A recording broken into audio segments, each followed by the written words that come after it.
Alright folks, it's Tom, your Frugal Prepper. I figured I'd take this opportunity to show you what a potassium deficiency is. See this leaf? It's getting frayed, fired around the edges, dying. And I have some other leaves down in here that are doing that too. There's one. This one's starting to do it. And the others look okay.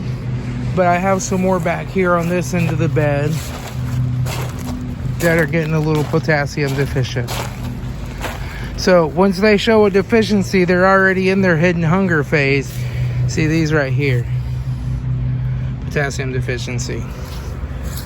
There's another bad one. Right, so I have all kinds of spaghetti squash sitting down in here, you know, all kinds of them. So these plants have grown really big, really fast, and they put on a lot of fruit. I lost count, but there must be 100 of them down in here, as far as spaghetti squash. So what we got to do is give them some potash. And I have a little thing of potash here, and we're just going to sprinkle that out. I actually probably need a little more than this, but I'm just going to start with a light dose of potash. And then because they're getting their weekly feeding in 2 days, so that's going to give them more potassium. So I'm just going to give them some extra potassium, and we'll see if that problem goes away. Doesn't look like calcium or magnesium, but squash commonly need extra calcium and magnesium.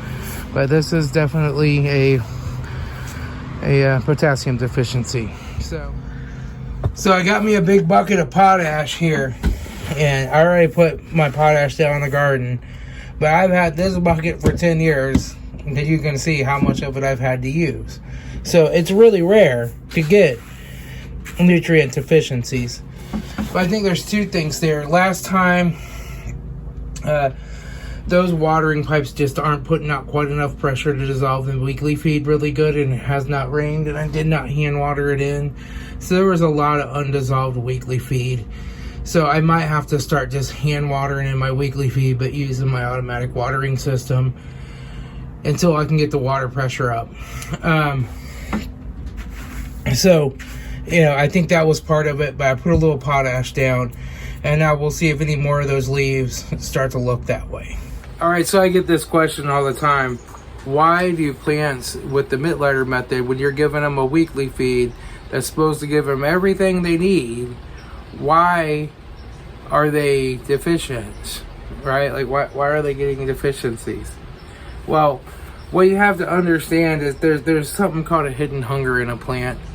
And like, so it doesn't show the deficiency normally. It just doesn't set fruit. It doesn't grow as many babies to feed, right? It doesn't grow as much seed and fruit and stuff that you want, that it uses to reproduce.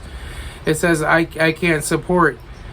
So each of those plants have 3 or 4 spaghetti squash growing on them right now. Normally a spaghetti squash grows 1 or 2 at the most, right? So now they're having 3 or 4 set on them because they're getting all the food that they need. So they're like, hey, we got everything we need here. Let's make some babies, right? And they go to work. So when they have set that much fruit and you are adding it in a weekly feeding, right? It's not coming from a nutrient-rich soil, right? You haven't planted them in some super soil, because super soils don't exist. Then all of a sudden, they can run deficient in between weekly feedings. So my last weekly feeding I put on there, and I didn't hand water it in. I relied on the water pipes, and they just don't have quite enough pressure to dissolve it. I'm going to solve that problem, but they just don't have enough right now. So when I was watering in the potassium by hand with the hose, I noticed there's a lot of undissolved weekly feed still left over. So that's part of the reason they just ran out of potassium. And so now the plant's like, I have a bunch of babies here, I don't want them to die. So it starts showing it in the leaves first. It starts withdrawing potassium from the leaves, and then it'll start withdrawing potassium from the terminal bud. It'll start withdrawing potassium and dropping flowers. because it drops flowers because it's like I don't need any more babies, right? And so the plant will start to die back, or start to limit itself, and eventually it'll drop fruit if it has to do it to survive. If it says I can only support one of these, it'll drop the other ones. So it's important to be able to identify deficiencies really quick, because in Mittlighter we're ideally giving plants everything they need. So it's a difference between growing 100 pounds of tomatoes and 800 pounds of tomatoes, right? So we're giving them everything they need every week, but you can get them going so fast that they ramp up and like, oh, I need some more of this. And you have to learn how to identify it. There's a section in the book. Now, in this section, I wish when they redid the book, they would have put some pictures in here out of the... there's a 3-book series that Dr. Mittlighter did that's full of pictures. I have that book set. It's really good for identifying deficiencies in different types of plants. But this will tell you really quick how to generally identify a nutrient deficiency.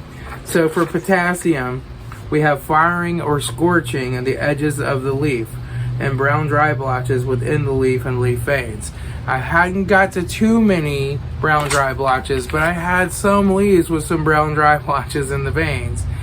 And there were some that were definitely scorching around the edges.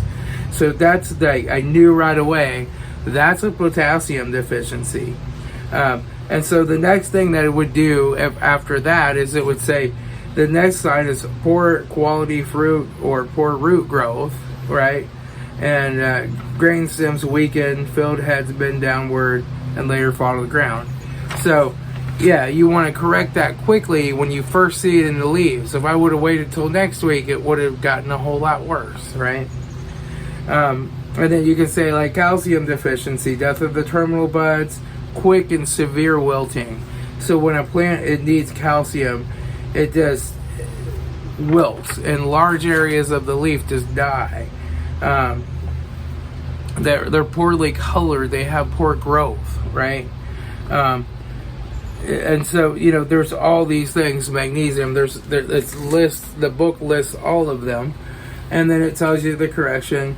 It's 15 ounces of potash for an 18 by 30 foot bed. And so I probably did about 15 ounces for both sides of that bed, but I knew the rest of that weekly feed was still there. It had potash in it and needed to be watered in. So I didn't put the actual amount the book says down here, because the deficiency is not that bad yet. I want to add a little bit. I'd rather do it in smaller stages, because you can put too much fertilizer down and then your plants will die, right? So it's always good not to do that. I have done that before. I have fertilizer burn my plants. I did that to potatoes one year and lost all my potatoes because I just fed them too much. So this book is really handy if you're ever looking at it, but I think it's the Garden Doctor series. There's a 3-series set of books. I'll put a link to them down below. I got mine at a thrift store, believe it or not, for $2 a piece. But they're normally like $90 or something, I think. And but they're well worth it. I mean, I would pay that for them. But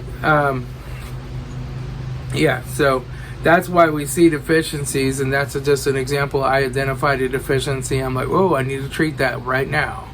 And I got right on it and got it treated, so that plant gets out of its deficiency phase, out of its hidden hunger phase, and goes back to full production. There's like an 80% difference there, where the plant will show no sign of a deficiency, but it'll produce like 80% less fruit, right? And so you don't want to be in hidden hunger. All right, folks, that's all I got. It's Tom, your Frugal Prepper.